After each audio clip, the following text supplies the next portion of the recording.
Hey, welcome everyone. We are doing Sales for Founders. I am really excited. I'm Bob Graham. That's not why I'm excited. I'm excited every day, but when I'm Bob Graham, which is every day.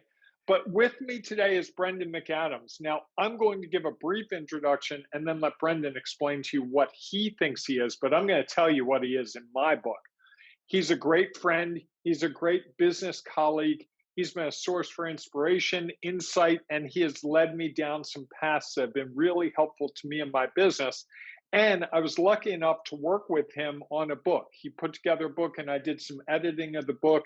And it is a marvelous book, his Salescraft book. If you are doing any kind of sales, it is amazing. I say that as a guy who edited it, and I still go back and read it.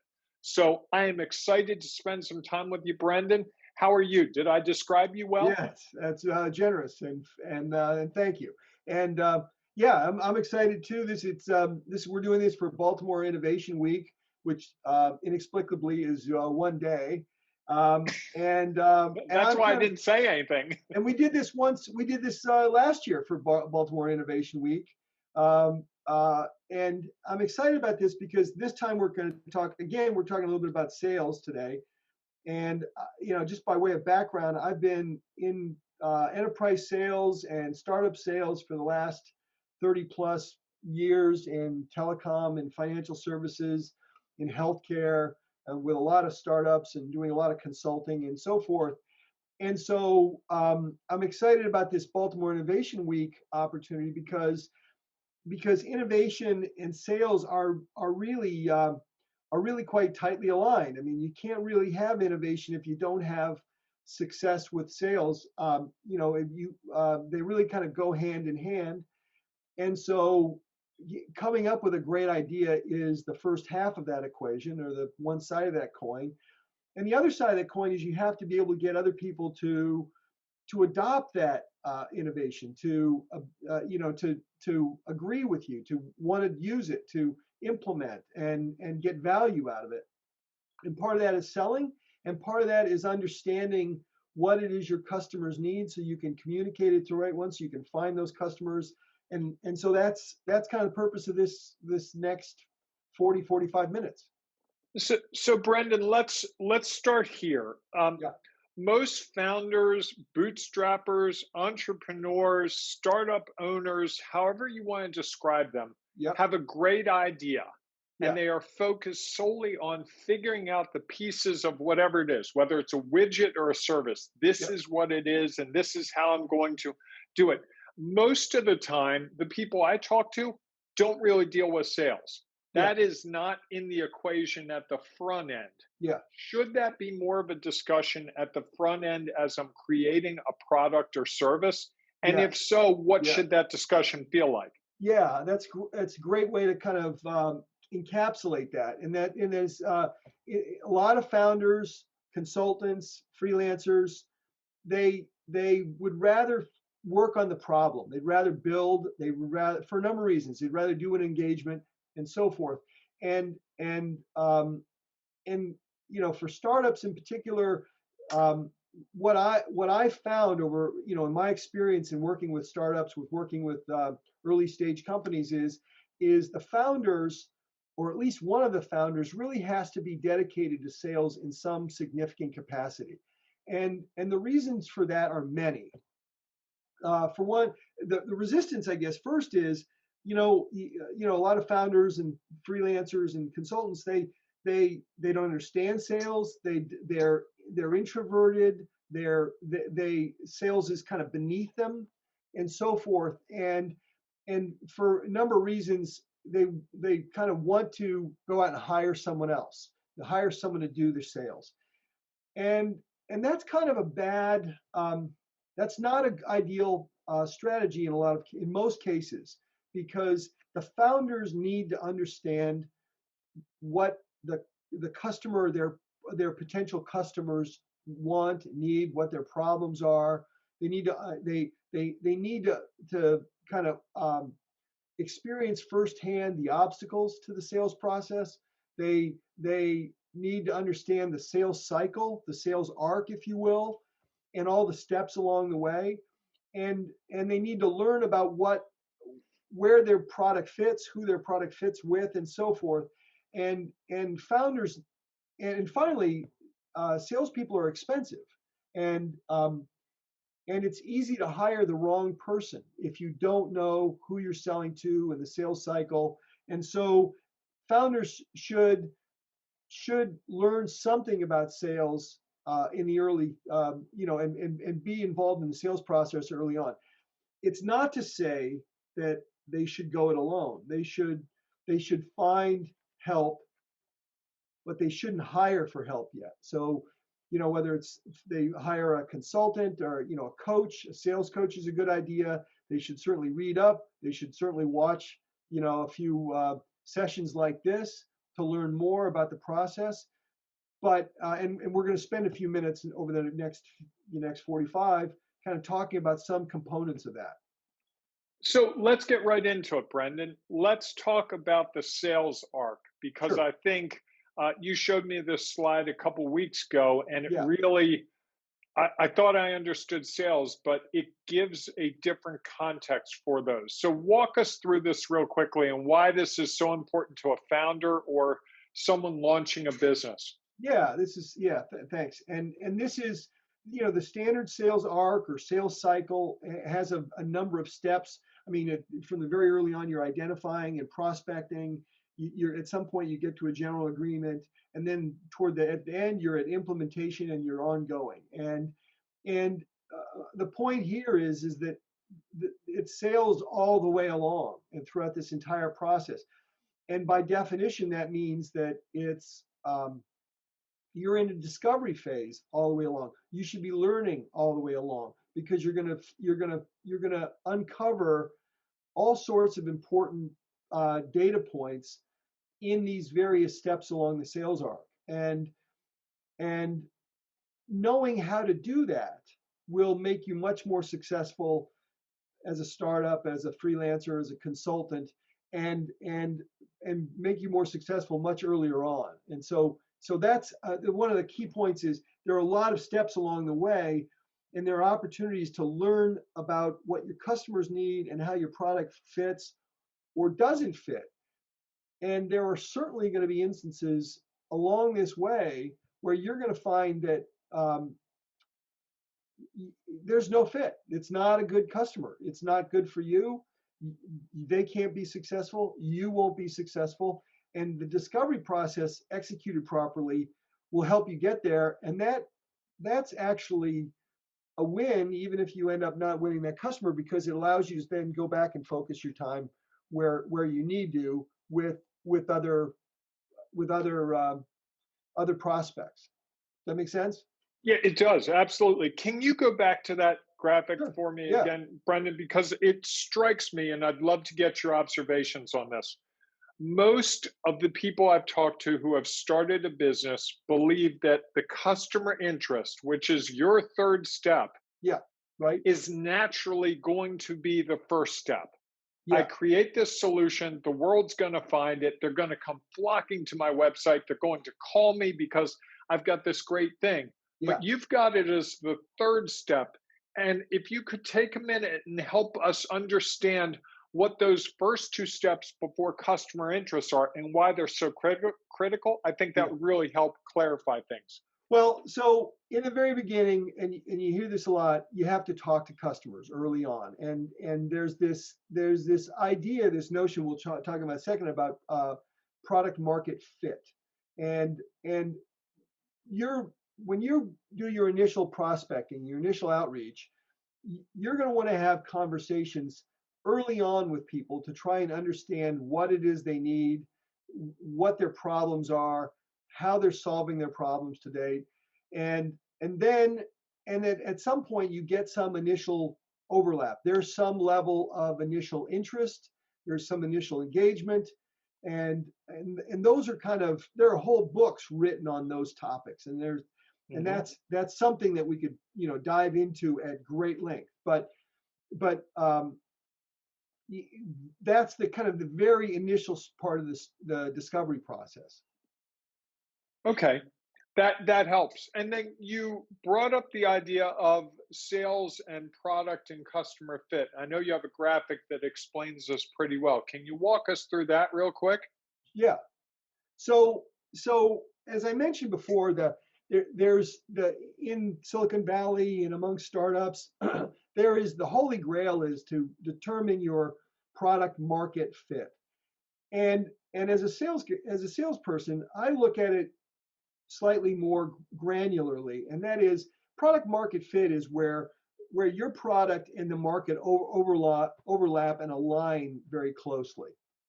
That means you figured out where your market is, you figured out the functionality of your product, and the people in that market want what it is you have to offer, what you've built or what you've created. But that really happens not all at once. It happens as a result of a series of conversations with individual customers. And really, what you're looking for, what gets you to product market fit, this is especially true with B2B, is is confirmation through product customer fit. And product customer fit is really nothing more than sales.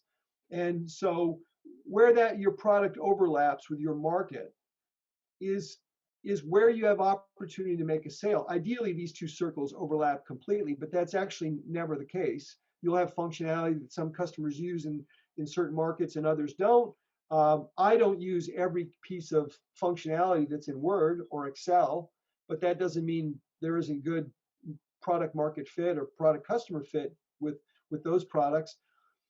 But but the reason I kind of create this slide is to let founders know and entrepreneurs know that they're really product market fit and product customer fit and sales are really pretty much this, they coincide. And so as an entrepreneur, as a startup founder and so forth, if you can kind of just think about sales as figuring out how to get product customer fit, which is product market fit, then maybe the whole notion of sales isn't quite as uncomfortable. Okay, Brendan, where do founders and entrepreneurs struggle with this product customer fit?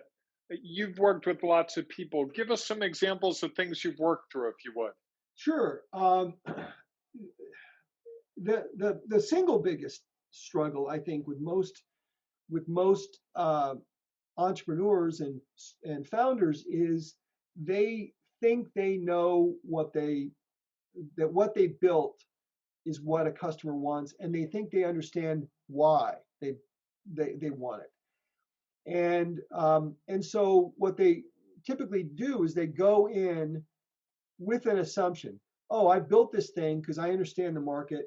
Here's the solution. You're going to want to buy it.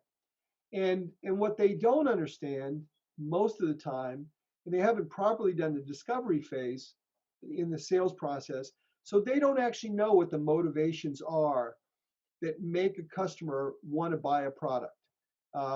They don't really understand the problem at a fundamental level. And once you do, then the sale becomes much easier. It becomes what's the word I'm thinking of? It becomes natural. It's a foregone conclusion. If I, but you can't get there until you really understand what it is your customer needs and why they need it. So, is it understanding the customer's problem only, or is it understanding the customer's problem and that customer? Because it strikes me that you could have the perfect solution to a problem, but you priced it too high or too low, Yeah, and the customer doesn't see the value, or they think, I'm not going to spend $100 for this solution when I really think I need $1,000 solution. yeah, that's exactly right. And a good example is um, there, as we discussed the discovery process. There are kind of, in fact, let me just show another slide here, and we can kind of go into.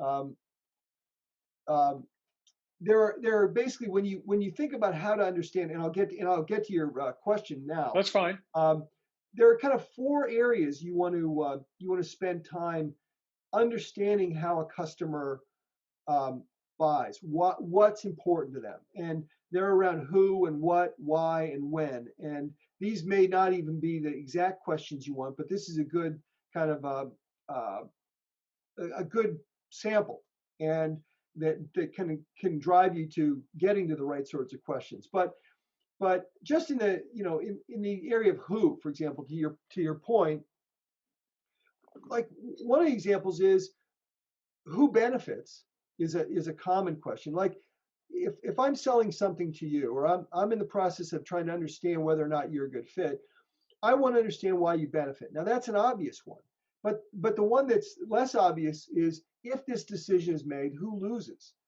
You know, who in your organization loses? And if you're in a B2B world, there are definitely people who may be losing. You know, a new solution in one area that saves time, saves money, might very well, and I've had this problem in a number of instances where you really have to figure out how to kind of triangulate and and and understand who's losing and why. And when I say losing, for example, in a large organization, you implement a new solution that reduces costs or eliminates unnecessary processes or what have you. Those may very well be headcount in another person's department. That may very well be budget that they lose, that they don't get to spend. And if all of a sudden their budget decreases because you've solved this particular problem, they may not like that.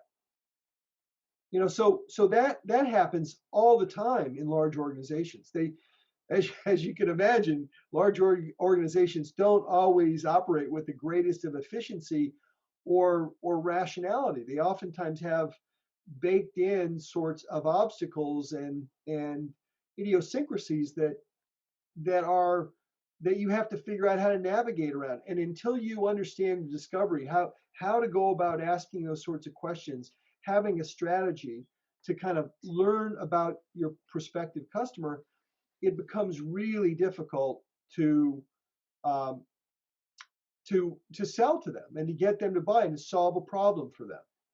Well, and Brendan, the one that strikes me is who pays, Yeah. because it's interesting in my work, often the person who pays is different from the person who I'm helping. And so Yes. the challenge there is you sell the person you're going to help on the value, and they go, "This is awesome. This would be so great for my team, so great for what we're doing." But then they have to go to the owner or to the board or to a committee. Yeah. And those people go, "Who's this Bob guy? What? We don't need that. We have an HR department. He can Yeah. fix it. They'll Yeah. fix it." And so I've seen that firsthand. And I think what often happens is I've worked with some founders and entrepreneurs who, when those things come up, they tend to dig their heels in deeper. Yeah. Well, everyone needs my solution. If they don't get it, shame on them. Yeah. They'll just suffer without it. I mean, you've heard those things too, right? Yeah, right. And one of the questions on that list is who's involved, or who else. A better, maybe even better way of framing that question is, who else do I need to talk to?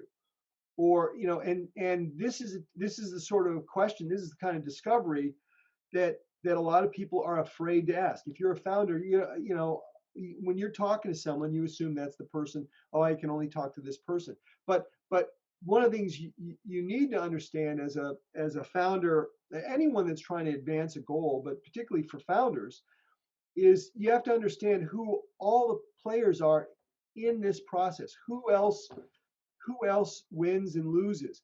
Who spends the money?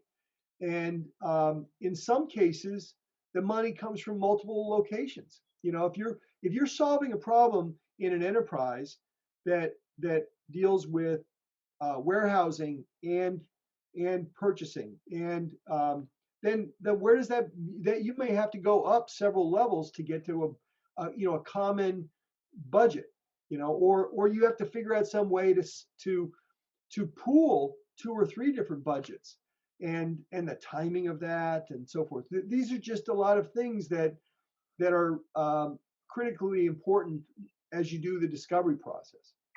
And so, Brendan, if I'm a founder and I'm listening to this right now, Yeah. you are scaring me because these are that list of who I've never really spent a lot of time on that. Again, Yeah, I'm still focused on figuring out what it is I'm doing to solve the problem, and the yeah, world's going to find me. yeah, So now you're saying spend a certain amount of your time, it sounds like a fairly big chunk of it, going out and gathering this kind of information. Help me understand the payoff from doing that work, because that, first of all, most of the founders and entrepreneurs I know, they are not eager to go out and do this kind of discovery. It is yeah, completely out of their yeah, comfort zone. yeah, They're not receptive to feedback because, hey, I know more than anyone else because I came up with the solution. yeah, yeah. And so it seems to me there are a couple of things that are working against them. So how do you coach? How do you train them into this? Yeah, so that's an excellent point. And by the way, it does behoove you to make these sorts of investments in terms of sales, because if you can compress that time, if you can shorten the sales cycle and eliminate the number of wasted cycles that you spend on sales opportunities that don't come to fruition, um, and if you're able to identify the right people because you go through the discovery process, you're going to make sales. And if you make some sales, then you're going to accelerate the success of the company. You're going to accelerate the future of the company. And you're also going to put yourself in a much better position from a funding standpoint. Because if you're generating revenue and you're showing a trajectory and you're getting to the point where you're understanding your customers, you're going to have a lot more leverage with people when you have to go and give up a chunk of your company to investors, because your valuation is greater. That, if you're able to solve this problem earlier. So how do you solve the problem earlier? To your question, it's not, sales is a skill, just like programming is a skill. And it takes time and experience. And so what I find I do with clients of mine from a coaching standpoint is I'm, the players still have to play the game, but before the game, before the sales call, as it were, I will sit down with them. We'll go over their messaging. We'll go over slides. We'll talk about the sorts of goals and the kind of the process. And in a second, I'll show you a couple tools that I use and that are available that you can download to help someone um, kind of put some structure around the process so that they don't miss some steps, that they're focusing on fundamentals. That's a big thing for me is fundamentals, and sales is fundamentals, just like baseball. How you throw and how you swing are fundamentals, and understanding footwork is fundamentals, or you know uh, dancing, or anything or playing a musical instrument. There's fundamentals play into this, and you can get a long way on that. And so what I do is I try and coach them beforehand. I'll look at materials and messaging and try and tailor it and kind of uh, uh, edit it in such a way that it helps them achieve their objective in the sales call. And that objective isn't necessarily to make a sale, although ideally that's the right outcome. But what you really want to do is learn and identify and confirm. And in many cases, and this is a tough thing for a lot of founders to understand, is don't pitch early. Don't sit there and talk about your customer, about your solution early. Rather, you want to understand where they are, and so you can understand whether or not this is the sort of thing that will work for them, and thus work for you. Well, the conflict there, I guess, Brendan, is for a lot of founders, they believe that everyone could benefit from their solution. Yeah, You know, they cast the wide net. It yeah, sounds to me like you're ultimately helping them zero in on the ideal customer. that's right. And how long does that typically take when you're working with a founder to get to that place from where they are, not really thinking about these things, to the point where they're actually having the kind of progress and success they're looking for? It depends, as that's a that's the standard answer, but really, 3 months, would be, you know, it depends obviously on how quickly they're cycling through conversations and how receptive they are to change and how receptive they are to feedback. A good founder knows their limitations. I'm not going to spend any time telling someone how to code. That's not my area of expertise, right? That's, I'm not going to tell them how to do graphic design, but but I am going to tell them, hey, this is how your messaging needs to change. Are you, these are the sorts of things that you want to explore. This is how you want to structure that question. How you structure question is incredibly important, because what people want to do is they don't want to have a conflict. They don't want to make you feel bad most of the time. And so they'll compliment you. They'll encourage you. Oh, that's great. Keep me posted. That's not what you want to hear. Those aren't the sorts of things. And so it does take some effort, but I typically am on call.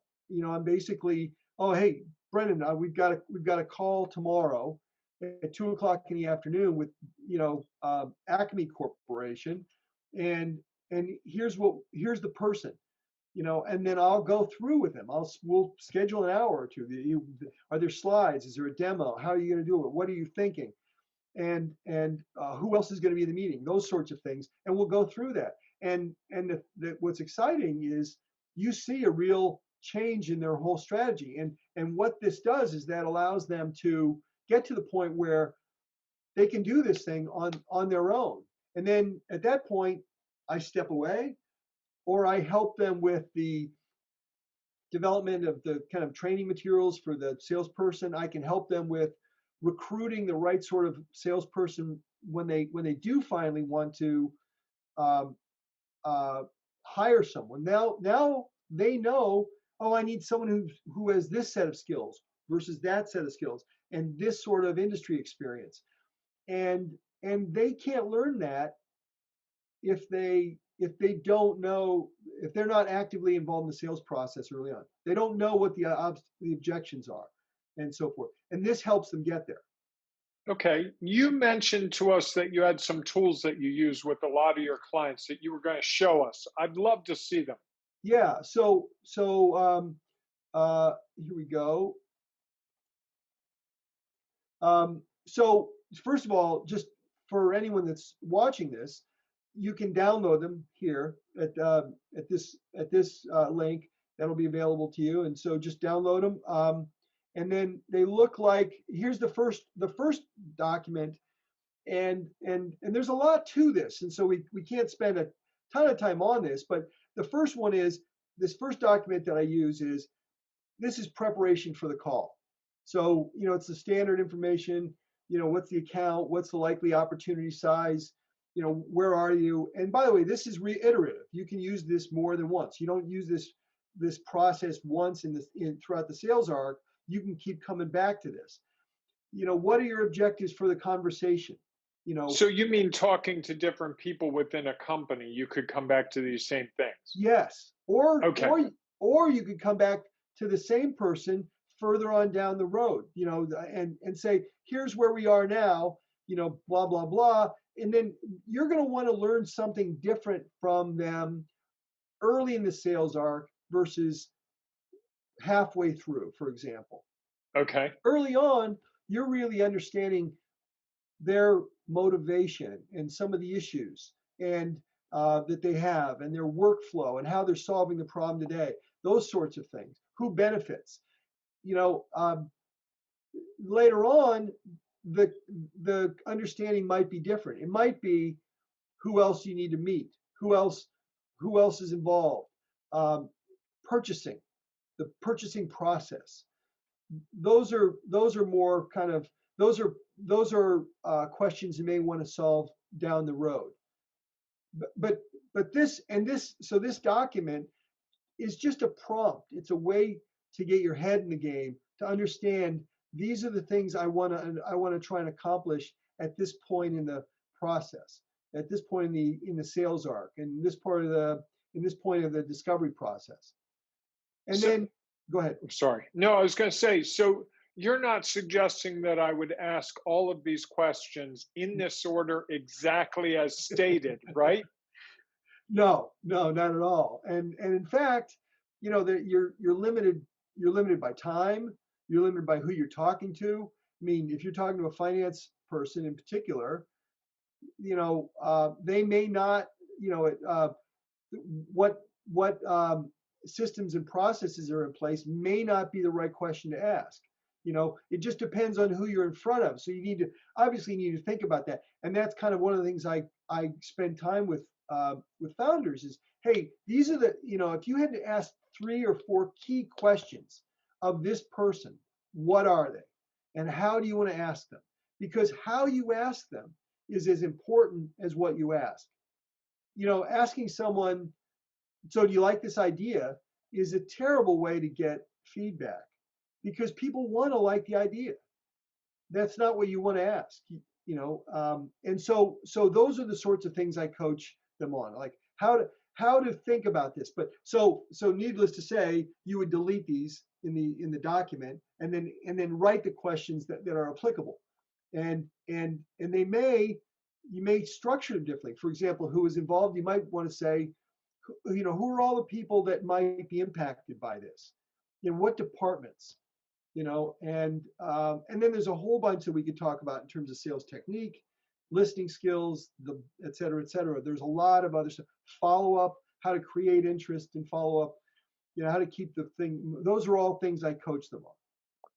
So Brendan, on this question, I'm going to take a slight detour. Sure. We have these questions here, Yeah. and I didn't tell you this, but you shared this with me a couple weeks ago, and I've actually used it twice. Yeah. With good. things. That's great. And it worked really well. But one thing I struggled with, and I think this might be something worth discussing for a moment for founders and entrepreneurs, is I was struggling to write down the answers. Yeah. And I realized that if I wrote down the answers, I wasn't listening to what they said. Yeah. And I realized it was better to have the discussion and afterwards scribble down my notes. Yeah. What are your thoughts on when do you scribble down your notes? Yeah, so the other documents and that come up that I use there's a worksheet and then notes, and so the only notes, I mean, it depends on the individual. I'm not a great note taker, and so I spend a little time afterwards. This is a little bit of personal preference, but some amount of note taking in the meeting. This is kind of just a little nuance, but quite valuable. And there's some amount of note taking in the meeting conveys the point that you are engaged and listening. And there is no harm in saying, "Oh, that's fascinating. I'm going to I have to write that down." And so to the degree to which you have a really phenomenal brain and memory, you don't have to do that. Great. But for me, I find that there's something there's something concrete about taking a moment and writing something down. It has the power of implying that what that person said was meaningful, and people love to be meaningful. Well, my fear is that people are going to use this as a checklist. Yeah. And just go through the questions. And I think you probably agree with me. And I've had a career at times in journalism, so I've asked millions of questions and written down millions of answers. Yeah. What I can tell you is most people don't answer only the question that's in front of them. They'll often answer one of the other questions. And one of the things that will drive me crazy when someone's interviewing me or talking to me about something is they ask a question, I answer it, and I answer their next question, and they still ask that next question. Yeah, yeah. These are tools, right? They're and tools are helpful. They help you get your job done. You still have to understand how to use the tool. You have to practice using it. You have to understand technique. There are things that these tools kind of give you structure. They give you a framework to work from. But you still have to spend some time. I find that my best my best founders are, get this, they like the fact that there's structure, but they also understand they need to spend some time on technique, on the fundamental itself. And so I that's where we spend a fair amount of time. And this is just one component of the discovery process. There's a whole bunch of other stuff that I spend time with. How you ask, how you present, Okay. when to do things, aspects of follow up, how to triangulate a deal and an opportunity. Are Triangulate is to you know is to collect these multiple different viewpoints and understand how they fit together. okay. Let me fire a couple more questions Sure. at you that come to mind. Yeah. Are there specific industries that your discovery tools, your whole process work best in, or is it pretty much universal? I think sales is pretty much universal. My specialty is in B2B sales and enterprise kind of sales.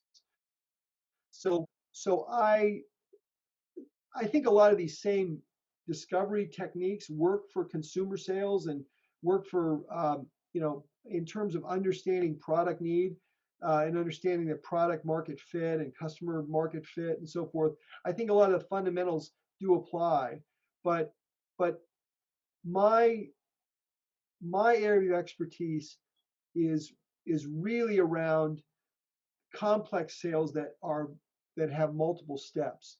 The when someone purchased something over the web, that sales arc could be instantaneous, or it could be from you know if it's a freemium thing, I may sign up as soon as I find it and then try it.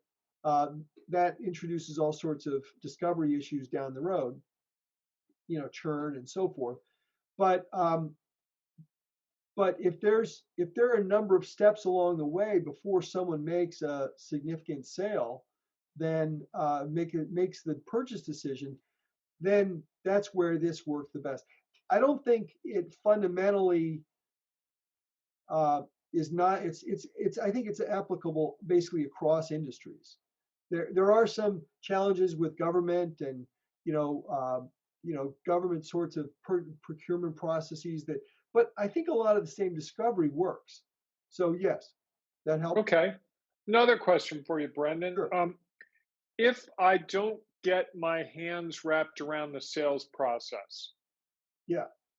am I consigned to failure? And is that why a lot of great ideas, a lot of great solutions never actually reach maturity because they miss the sales part of the equation? Uh, the simple answer to that is I think it's basically yes, and that is to say there are these two camps, and founders often fall into the first camp, which is that the best product wins out, and and there's another camp that sales and marketing win and can beat the best product. And I fall way more squarely into that second camp. It certainly helps to have a great product. Apple is a great product, right? They make great products, I would argue. Oh, I But thought you were talking about the fruit. I was going to say that's a great product. it's a great product. It is a great product. But it has terrible marketing. Yeah, the whole Garden of Eden thing, just bad. So no, but seriously, Apple as a company makes beautiful, great products. They also happen to be really, really good at marketing. So they're not really a great example. A little history with me. I spent a lot of time at Informix, which is I'm much older than everyone else watching this show, so they may not get this, but Informix is a relational database company. Started Unix and so forth, that competed directly with Oracle, and to this day I would contend a much better built application suite than Oracle. Phenomenally better. I mean, competitively a better product. But Oracle was just a marketing machine, and marketing and sales matter. And so to answer your question, I think a good founder cannot rely on the product being excellent. It's not enough. First of all, unless you go out and talk to customers, unless you really spend time understanding why they do what they do, and oftentimes that's not entirely rational, why they do what they do. And until you understand those things, you probably can't get uptake. And um, and so you really have to understand your customers, and you do that through, I think you do that through sales. Great. Well, Brendan, we've covered a lot of ground in a really short time. I don't want to overwhelm people, but the real takeaway for me Yep. is that it's not just innovation alone that's going to carry success. It's innovation with information, because Yep. information about your customer, about how the product serves them, their sales cycle, and all those things Yep. makes that innovation more valuable and ultimately leads to sales. Did I Yes. capture it well? I think that's exactly right. Yeah. Nice. All right. I passed the test. Well done. Brendan said beforehand, make sure you have a way to make sense of this for yourself. And so I think I've done it. Yeah. Well, So thank you. so Brendan, you're being real generous to provide people with a couple of things. Do you want to show them that slide? Yeah, sure. So uh, me. There it goes. So first of all, thank you. Thanks for listening, and thanks to the folks at ETC for allowing us to get on and chat about innovation and sales. And I hope you really enjoy this 1 day week of Baltimore Innovation Week, which I That's it. Bite the hand hey that feeds you. hey it's the pandemic. I mean, everything's kind of up in the air. So we live in interesting times, right? So to contact me regarding anything, sales questions, sales coaching, or my upcoming book, or this current book, Salescraft, um, uh, here's my contact information. You can download the materials here. I will be sending out excerpts of my new book at some point in the relatively near future. So if you want access to that new book is going to be about founder sales, and it's going to be a very uh, specific, short, very digestible book. And I think the early feedback is really quite good. So I'm excited about that. So this is how you reach me, and then Bob. Oh, real quick, let me just, Yeah. because you're kind enough, I work with a lot of folks who are entrepreneurs, and we've been recognizing, a friend of mine and I, that a lot of them have blocks. There are things that are getting in the way. And so we created a Ring of Renegades Facebook group, free and exclusive group. You can go to ringofrenegades.com and see it. We also created the Renegade Success Network. You can go to renegadesuccessnetwork.com. You see how that works? Where we do unlimited laser coaching. Brendan deals mostly on the sales side and the focus on the customer side, Yep. where you'd see the contrast would be what we would deal with would be problems with time management, with employees, with figuring out how to move your marketplace. We do some branding and marketing, as well as networking events, focus, support, and challenges. So we do monthly challenges on things like how to make sure your LinkedIn profile is up to where it needs to be. And thank you, Brendan, for letting me do that. I really appreciate it. Oh, it's my pleasure. It's always a pleasure, Bob. So this has been really great. I think we've gotten some great insights. Go back to your slide, Brendan. They should Sure. they so I can't tell you how great Brendan is to work with. He is one of those people that you can say anything to him and he will actually not go, "You've got to be crazy." He's actually one of those people that can find the forest through the trees. And he's also someone who really is committed to other people's success in a way that few of us really are. And I am honored that he was kind enough to let me participate in this. I learned a whole lot. And thank you, ETC and Innovation Week, which I think, whether it's a day, an hour, or a month, is great. And so, with that, Brendan, we should probably close. Anything else you want to say? No, that's it. This has been great, and thank you for taking the time.